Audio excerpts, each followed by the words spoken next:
अब हम लोग बात करेंगे यूक्लिड्स डिवीजन एल्गोरिथम के बारे में। यूक्लिड्स, ये आप यूक्लिड का नाम तो पढ़े हुए हैं ज्योमेट्री में, क्लास 9th में भी, Euclid's introduction to Euclid's geometry. तो ये वही मैथमेटिशियन है और उनके द्वारा डिवीजन से रिलेटेड एल्गोरिथम दिया गया है। आप कहोगे कि सर एल्गोरिथम क्या होता है? तो देखिए, एल्गोरिथम की बात करें तो एल्गोरिथम कह सकते हैं कि ये कुछ दिए हुए स्टेप्स होते हैं, कह सकते हैं कि कुछ ऐसे स्टेप्स होते हैं, प्रोसेस होते हैं, है ना, स्टेप 1 स्टेप 2 ऐसे करके कुछ स्टेप्स होते हैं। उन स्टेप्स का यूज करके हम लोग किसी पर्टिकुलर प्रॉब्लम को सॉल्व करते हैं, वही एल्गोरिथम कहलाते हैं। समझ गए? ये क्या होते हैं? कुछ स्टेप्स होते हैं और उन स्टेप्स का यूज करके हम लोग क्या करते हैं, किसी पर्टिकुलर प्रॉब्लम को सॉल्व करते हैं। तो अगर हम लोग बात करेंगे एल्गोरिथम की डेफिनेशन की, तो आप इसे ऐसे डिफाइन कर सकते हैं कि एल्गोरिथम की बात करें तो कह सकते हैं कि it is a series of well defined steps giving a procedure to solve particular type of problem. यानी कि ये क्या करता है, ये कुछ वेल डिफाइंड स्टेप्स होते हैं जो किसी क्या करते हैं, किसी पर्टिकुलर प्रॉब्लम को सॉल्व करने में हेल्प करते हैं। तो जाहिर सी बात है यूक्लिड डिवीजन एल्गोरिथम भी किसी पर्टिकुलर प्रॉब्लम को सॉल्व करने के लिए होगा। तो एक्चुअल में यूक्लिड डिवीजन एल्गोरिथम की बात करें तो ये एचसीएफ फाइंड करने के लिए हम लोग इसका यूज करते हैं। क्या फाइंड करने के लिए? एचसीएफ। तो यूक्लिड डिवीजन एल्गोरिथम जो है वह किसके लिए है? To find HCF of two natural numbers, है ना। हम लोग बात करेंगे तो यूक्लिड डिवीजन एल्गोरिथम क्या है, किसके लिए है? तो फाइंड करने के लिए एक पर्टिकुलर प्रॉब्लम, वो प्रॉब्लम क्या है? HCF of two natural numbers. चलिए, तो ये हमारे पास स्टेप्स हैं यूक्लिड डिवीजन एल्गोरिथम की। चलिए इन स्टेप्स को देखते हैं और उसके बाद इनसे कंक्लूजन निकालते हैं और क्वेश्चन भी देखेंगे। कह रहा है in order to find the HCF of two positive integers a and b. पहले मैंने बोला कि टू पॉजिटिव इंटीजर यानी कि वही नेचुरल नंबर की बात होगी। तो दो नेचुरल नंबर आपके पास हो और उनके एचसीएफ फाइंड करने हो। सपोज वो ए और बी है, ए और बी हमारे पास नंबर्स है पॉजिटिव इंटीजर्स, जिसमें ए ग्रेटर है बी से। क्या है? ए ग्रेटर है बी से। तो उसके लिए हम लोग ये सारे स्टेप्स करेंगे। पहले हम लोग क्या करेंगे, अप्लाई करेंगे Euclid division lemma to A and B. A और बी के बीच में यूक्लिड डिवीजन लेमा जो अभी हमने देखा उसको अप्लाई करेंगे। और this find whole numbers non negative integer और क्यू और आर जो हमें ऐसे मिलेंगे। तो यूक्लिड डिवीजन लेमा हमने लगा दिया यहाँ पे। अब यूक्लिड डिवीजन लेमा लगाए और अगर ये जो आर यानी जो आपका रिमाइंडर था वो 0 आ गया तो यहाँ का जो डिवीजर था यानी जो ये बी है वही आपका ए और बी का एचसीएफ हो जाएगा। लेकिन आर 0 नहीं आया तो आगे के स्टेप्स करेंगे। तो चलिए हम लोग आर 0 आ गया तो किस तरह से उसको बनाएंगे पहले देख लेते हैं और फिर आगे के स्टेप्स को देखेंगे। सपोज हमारे पास एग्जाम्पल के लिए हमारे पास है 2352 एंड दूसरा नंबर है 196। तो दोनों के दोनों पॉजिटिव इंटीजर्स हैं, नेचुरल नंबर्स हैं। इनका हमें एचसीएफ निकालना है। तो हम लोग क्या करेंगे, इसमें ये जो 2352 है ये ग्रेटर है 196 से। तो यहां से हमें ये कंक्लूजन निकला कि ए जो है आपका 2352 है और बी जो है आपका 196 है। ठीक है, अब यहां पे लिखेंगे by using Euclid division lemma. Euclid division lemma की बात करें तो यहां लिख देना ए इक्वल टू में बी क्यू प्लस आर और वेयर 0 से ग्रेटर और इक्वल होगा आर बट लेस देन होगा बी। ये लिख देना एक बार, इसको घेर के इस तरह से। क्लियर है? अब इसके बाद लिखिएगा आप स्टेप 1। तो अप्लाई करना है इन दोनों के लिए ना, 2352 इक्वल टू में 196। देख लीजिए ए इक्वल टू बी, क्यू और आर क्या होगा, तो इसको कैसे करेंगे, तो डिवाइड कर लेंगे 196 में 2352 में 1 टाइम्स में ले जाते हैं 196। सब्ट्रैक्ट कीजिए, यहाँ पे 9 और यहाँ आ जाएगा आपका कितना, यहाँ 9 हो गया यहाँ पर 3 आ जाएगा, है ना, और ये 2 कितना टाइम्स में ले जाएंगे, अब 2 टाइम्स में चल जाएगा, 392 ही आ जाएगा, आ गया रिमाइंडर 0।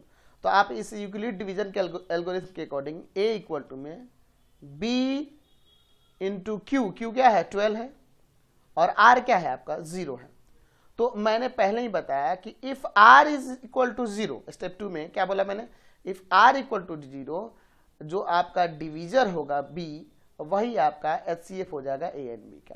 तो यहाँ पे r 0 आ गया, तो ये जो आपका डिवीजर है ये b, यही आपका क्या होगा HCF हो जाएगा किसका, 2352, 196 का HCF हो जाएगा आपका क्या 196। समझ गए, इन दोनों का HCF ये b ही हो जाएगा। अब अगर r 0 के इक्वल नहीं हो, जरूरी है कि r 0 हो जाए, नहीं, 0 के इक्वल नहीं हो तो क्या करेंगे, आगे देखिए, apply the Euclid division lemma to divisor b and remainder r। यानी कि अब हम क्या करेंगे कि यहाँ जो b था और r था, इन दोनों को ले लेंगे और इन दोनों के लिए अप्लाई करेंगे किसके, यूक्लिड डिवीजन लेमा को, फिर से अगेन b और r में। तो जाहिर सी बात है अगर b और r की बात करेंगे तो जाहिर सी बात है कि डिवीजर है तो ये हमेशा ग्रेटर होगा रिमाइंडर से। तो फिर से हम लोग यूक्लिड डिवीजन लेमा यही अप्लाई करेंगे, तो फिर से हमें b इक्वल टू में मिल गया हमें CR प्लस R1। अब कहोगे ये C और R1 क्या है, तो जाहिर सी बात है यूक्लिड डिवीजन लेमा के अकॉर्डिंग अगर दो पॉजिटिव इंटीजर्स हों यानी नेचुरल नंबर्स हों तो वहाँ पे हमें दो ऐसे पॉजिटिव नॉन नेगेटिव इंटीजर मिलेंगे जो वो C और R1 होंगे, जहाँ पे यूक्लिड डिवीजन लेमा को अप्लाई करेंगे, यानी b इक्वल टू में क्या आ जाएगा, r के साथ कोई आएगा मल्टीप्लाई में और प्लस में जो रिमाइंडर आएगा वो आएगा, यानी कि इक्वेशन C हो जाएगा और रिमाइंडर R1 हो जाएगा। अब सपोज कि ये R1 जो हो गया 0 के इक्वल आ गया, ये R1 0 आ गया, तो ये जो C है वही आपका A और B का, यानी कि यहाँ जो डिवीजर है यही आपका क्या हो जाएगा HCF हो जाएगा। Otherwise apply the Euclid division lemma divisor C, यानी कि अभी C को लेंगे और R1 को लेंगे, इसको लेकर फिर से वही प्रोसेस करेंगे, यूक्लिड डिवीजन लेमा को लगाएंगे और कब तक ये प्रोसेस करते रहेंगे, जब तक आपका रिमाइंडर जो होगा 0 नहीं आ जाए। तो चलिए इस पे भी एक एग्जांपल देख लेते हैं तो हमारा क्लियर हो जाएगा कंसेप्ट। चलिए एक हम लोग यहाँ पर सेकंड एग्जांपल ले लेते हैं। सपोज आपके पास दो नंबर्स हैं, एक है आपके पास 867 एंड दूसरा नंबर है आपके पास 255। ये दो नंबर्स हैं, ठीक है। तो यहाँ पे 867 ग्रेटर है 255 से, डेट मीन्स A का वैल्यू हो जाएगा 867 और B का वैल्यू हो जाएगा 255। अब एक काम करते हैं, यहाँ पर हम लोग क्या लिखेंगे, यूक्लिड्स डिवीजन लेमा, यूक्लिड्स, ठीक है, यूक्लिड्स डिवीजन लेमा। क्या था Euclid division lemma, A equal to में BQ plus R where R is greater than equal to 0 but less than B। समझ गए, इतना लिखना होगा। अब यहाँ पे लिखेंगे स्टेप 1। स्टेप 1 में क्या करेंगे भाई, तो इधर A यानी कि आ जाएगा 867 और इधर लिख देंगे 255 और रफ में यहाँ पे डिवाइड कर लेना 255 से 867 में कितना बार में जाएगा, 3 टाइम्स में आपका 765, सब्ट्रैक्ट करिए 102, तो क्या हो जाएगा, आपको पता है कि डिविडेंड इक्वल डिवीजर इंटू में क्वेश्चन प्लस रिमाइंडर, तो इंटू 3 और प्लस का 102, तो रिमाइंडर 0 नहीं आया। तो अब क्या करना है, तो मैंने बताया था कि यहाँ जो डिवीजर होगा और रिमाइंडर होगा उनको लेंगे और फिर से यूक्लिड डिवीजन लेमा का यूज करेंगे 102 से किस में 255 कितना बार में 2 टाइम में 204 हो जाएगा, यहाँ 1 और यहाँ पर आपका 51। चलिए तो यहाँ पे क्या लिखेंगे 255 इक्वल टू 102 इंटू में 2 और प्लस 51 इंटू में 2 प्लस में 51, फिर रिमाइंडर 0 नहीं आया। तो रिमाइंडर जब 0 नहीं आया तो अगला स्टेप लेंगे और फिर से क्या करेंगे, यहाँ जो डिवीजर था और रिमाइंडर था इसको लेंगे, तो 102 इधर हो जाएगा और 51 इधर, और फिर से यूक्लिड डिवीजन लेमा यूज कर रहे हैं। तो यहाँ पे कितना बार में 2 टाइम्स में 102 आएगा, रिमाइंडर आ जाएगा 0। तो इंटू 2 और प्लस 0, तो ये रिमाइंडर 0 आ गया। तो रिमाइंडर 0 आ गया तो यहाँ जो डिवीजर होगा वही आपका HCF हो जाएगा। यानी कि यहाँ जो HCF होगा किसका किसका 867 एंड 255 का, वह 51 हो जाएगा। तो क्लियर हो गया HCF कैसे फाइंड करना है यूक्लिड डिवीजन एल्गोरिथम से।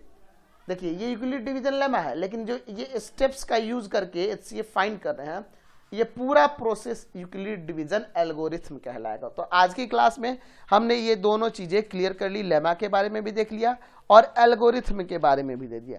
अब इसी के बेस पर अगला एक्सरसाइज पूरा आपका क्वेश्चन जो दिया हुआ है अगला, उसमें टोटल 6 क्वेश्चन है, सबको हम लोग इसी तरह से हम लोग देखने वाले हैं। अच्छा एक और क्वेश्चन, एक और आपके मन में सवाल आएगा कि ये 2 नंबर्स को ही निकालने हैं, अगर 3 आ गए तो पहले हम लोग 2 का फाइंड कर लेंगे और फिर जो आएगा रिजल्ट उसके साथ फिर तीसरे का निकाल लेंगे, तो उससे दिक्कत नहीं होगी। समझ गए? चलिए